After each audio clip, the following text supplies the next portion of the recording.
Hello, and welcome to episode 2 of the Hockey Writers Focus on the Flyers. Each week, we'll give you the latest news, buzz, and all things Philadelphia Flyers. Make sure you follow all our content on thehockeywriters.com and subscribe to the Hockey Writers YouTube channel and follow us on all social media outlets. I'm Colin Newby. I'm joined by my co-host, Matt Grazel. Today, we're going to talk about the Flyers matchup with the New York Islanders in their first preseason game. We're going to talk a little bit about the Stanley Cup hopes for the Flyers. But first, I want to talk about training camp. Matt, you wrote your news and rumors column on thehockeywriters.com the other day, and you talked a lot about Morgan Frost at training camp. Can you tell us a little bit about how he's doing? Yes, as I mentioned, I think he has a good opportunity in front of him to contribute to potentially the top six of the Philadelphia Flyers line combinations. Probably likely be on the second line. I think in training camp, he's starting off with on the same line, at least this week, as James Van Riemsdyk, along with James Van Riemsdyk and Joel Farabee. And Coach Alain Vigneault his plan is to keep the same lines for about, I believe it's five practices, and for about I don't know if it's about a week, but I know it was for at least the first 5 practices. Then it seems like on Thursday they're going to switch up. So, yeah, he seems like he has a tremendous opportunity in front of him to make an impact with the injuries to Kevin Hayes at center. According to a piece by Charlie O'Connor, who covers the team for The Athletic, he projects for us to be the center for the second or the third line.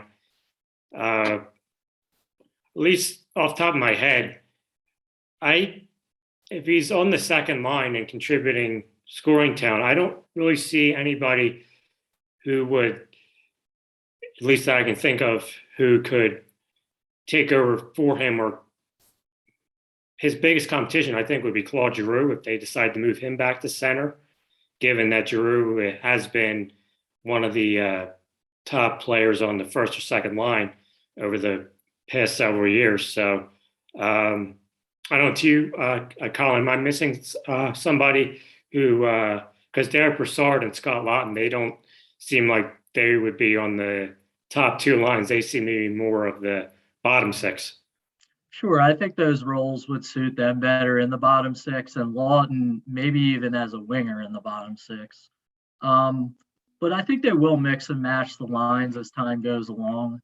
Brassard did get some power play time last night, so if anybody was going to take that 2C role out of the guys you just mentioned from the bottom 6, I would say it's him.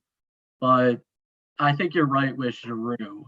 It's not ideal to move him back to center, but just based on the skill that he has, the track record he's shown over now 13 years with the organization, they know he can play center. And even if it's not an ideal circumstance, he is obviously skilled enough to play in the top 6, whether it's on the wing or down the middle. Any other observations from training camp that you had?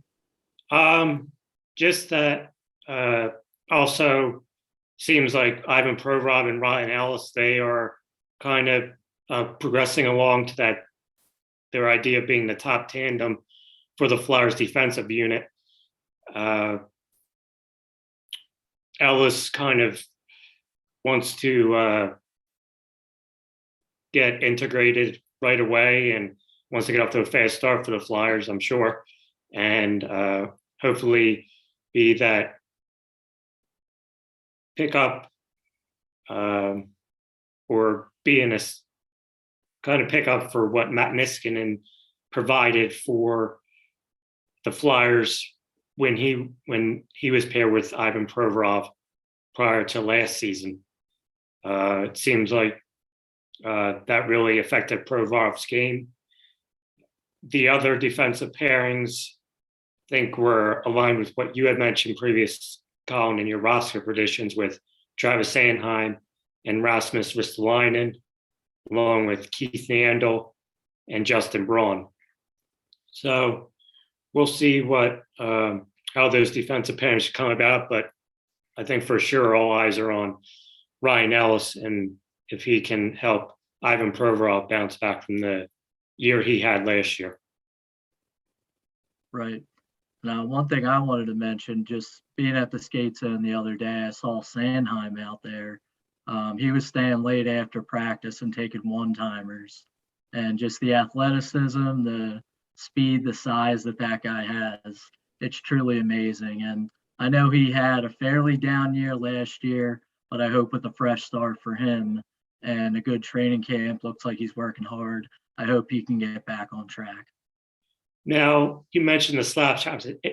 Is that a new element of his game that he's working on, or is that something that he has that he's implementing now, or he's worked on that has that been another part of his game, or is he possibly looking to pick up the offensive slack left by former defenseman Shane Gostisbehere? I wouldn't say it's a new element to his game necessarily, but I mean, yeah, you already said it. With losing a guy like Ghost, he could fire from the point. And if Stanheim does want to take up some of that slack, then great. And I'm happy he's moving forward. He is considered one of their better puck moving defensemen. So if he can add a blast from the point too, then that's even better.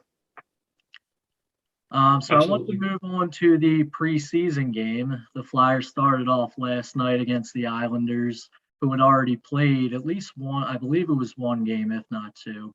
But the New York Islanders won 3-2 at the Wells Fargo Center last night on an overtime winner by Anthony Beauvillier. The Flyers did get goals from Igor Zamula and Maxim Sushko. But they did ultimately fall in overtime to the Islanders.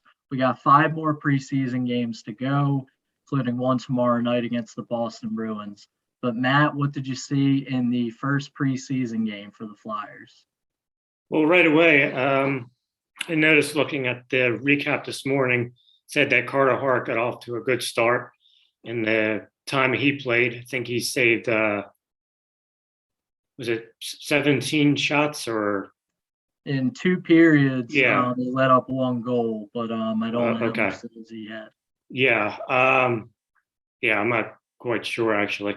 But anyway, yes, that's a good sign. I know in that first period, it seemed the Islanders had a good amount of chances, and he was proved to be up to the task and seemed like he hopefully is the Carter Hart that the fan base and the organization has come to expect.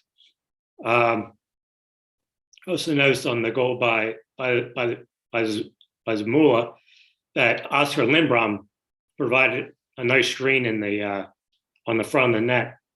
Sure. That proved to be key in the goal. As you mentioned last week, you were keeping an eye on Oscar Limbrom and see what he can provide in his off-season away from recovering from Ewing sarcoma. So hopefully he can get one step closer to the player that the organization had been expecting before he had to shut his season down a few years ago when he was diagnosed with Ewing sarcoma. When he was leading the team in the goals of total points, he was one of the better players in the lineup. So that's a good sign. Yeah, and I think Limbrom was also playing a lot of power play time last night, which is one thing I picked up on.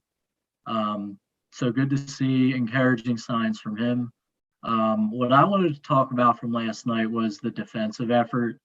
And you're going to hear me point this out about 100 times this season, but I think the Flyers really need to be physical up front of Carter Hart and Jones for that matter. But last night, Carter Hart, they definitely made an effort to do it. last year, there were times when it looked like they didn't even care who was coming in on the cage. They weren't pushing bodies around up front. I did see a concerted effort to do that last night. Rasmus Ristolainen did not dress. So that's one thing that they added him for, was to get some physicality in there. We'll see if he steps it up a little bit. But I did think they were at least trying there. One thing that bothered me, though, I saw Ivan Provorov go into the Islanders crease at a later point in the game. He got knocked over, and when he was on the ice, he took a cross check. So I'm thinking the Islanders are this team with a reputation as this big, physical, punch you in the mouth style team. And if they're protecting their net like that and getting in the face of one of our better players, we need to be even harder on them in our crease. So that's something that I think has to change this year, has to change over time, but I think it will, at least from the steps they took last night. And also just wanted to point out that Provorov and Ellis totally align with what you said at training camp, gaining that chemistry. They had Provorov out for 25-56 on the ice last night. He was playing both special teams units, but that's a lot for a preseason game. I mean, it just goes to show how much of a workhorse this guy really is. And then I think Ellis was right behind with 23. 23-46 Ellis played, and he was on the PK and the power play 2 unit. So I saw great things from them. Then you also mentioned Zamula. He was very assertive last night. He was all over the ice. Keith Jones made a comment on the broadcast that I thought was pretty interesting. He said that Zamula is going to need some time to develop physically. At first, I didn't know what he meant because Zamula is 6'3", but then I looked up his weight. He was listed at 177 last year, 185 now. So maybe he has to put on a little bit of weight to get used to the NHL level, but he did have a great game last night. Yeah, that's a bit not, I guess that's a bit underweight for someone who's 6'3", being 177, 185. But yeah, to go on what you mentioned previously about Provorov being hit by the Islanders, yeah, that's a good thing that not a good thing for the Flyers if they can't be physical with their defensemen can't be physical against the Islanders players, but you have the Islanders defenseman being physical against another defenseman. So and Provorov isn't really their biggest defenseman either. He's maybe 6'2", I think. In that general range. Yeah. And he's generally not that physical. So yeah, I'm sure if they would have Ristolainen in the lineup, and that, yeah, the response might have been different, or but yeah, that's something to keep an eye on for sure, especially with playing the Boston Bruins tomorrow night. Yeah, they expect that Ristolainen will be in the lineup for that game. Mm-hmm. Anything else about preseason before we move on? No, just hopefully the team continues to progress, and that there's development among the younger players, because you don't know when someone's name's going to be called. But the more important thing is in preseason, as opposed to wins and losses, it's just development and team chemistry being established. Sure. One thing we did not mention in the opening, when you said you never know when your name's going to be called on for these young guys, we got some news this afternoon that center Tanner Lashinsky is likely out for the season. Was it a hip injury he suffered, Matt?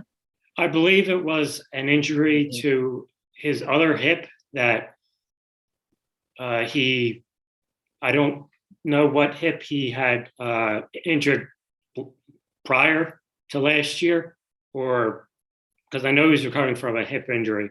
Okay, and the opposite side. Yeah, and then this injury was to his other hip. So it looks like he's going to be out for the year. So yeah, tough break for him because it seems like he's had one injury after another over the last couple of years.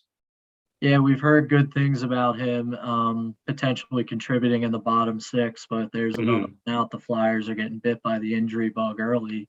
So some of these younger guys might be in there a lot sooner than we think.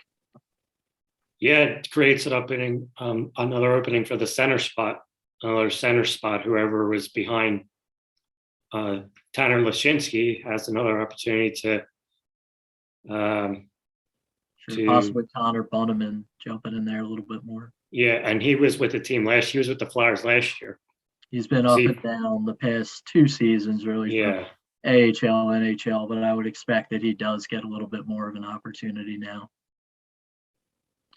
The last thing I wanted to touch on before we wrap up is the Flyers Stanley Cup window.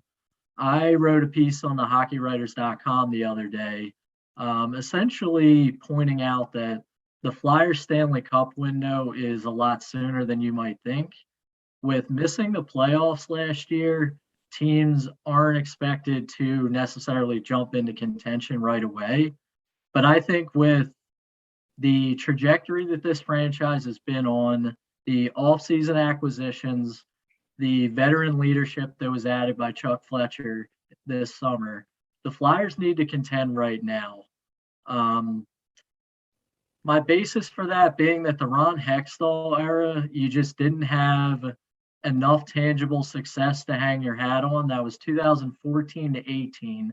They didn't win a playoff series in his entire tenure. The first full year of Chuck Fletcher and Alain Vigneault, you did get the playoff series win, but they regressed again last year to really a disaster through the pandemic shortened season and really a lot of issues snowballing back to where they were before. So with making so many key off-season acquisitions, I think they can aim to jump back into contention right away. I likened it to the Paul Holmgren moves back in 2007 when he brought in Danny Briere, Kimmo Timonen, Scott Hartnell, all that group, and the Flyers went to the Eastern Conference Final in their first season as a unit. Matt, what do you think their Stanley Cup odds are this year and their chances to contend in this short window that I discussed? Well, I mentioned on previously on the Habs Unfiltered podcast when I was a guest host with Blaine Potvin that you can listen to now on Spotify or wherever you listen to your podcasts. I think that they have an opportunity to make the playoffs. In matter of fact, I did my predictions for the standings for the divisions this year, and I had them finishing third in the Metropolitan Division. But it's really close. I mean, you can pretty much go. I'd say with anybody really, except for maybe the Columbus Blue Jackets. But anyway.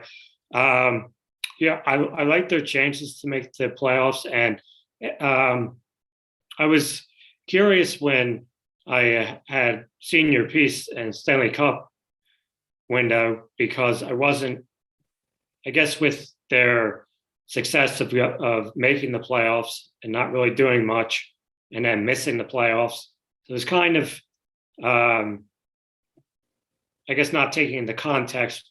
Without reading your article yet, I need to read the article and basically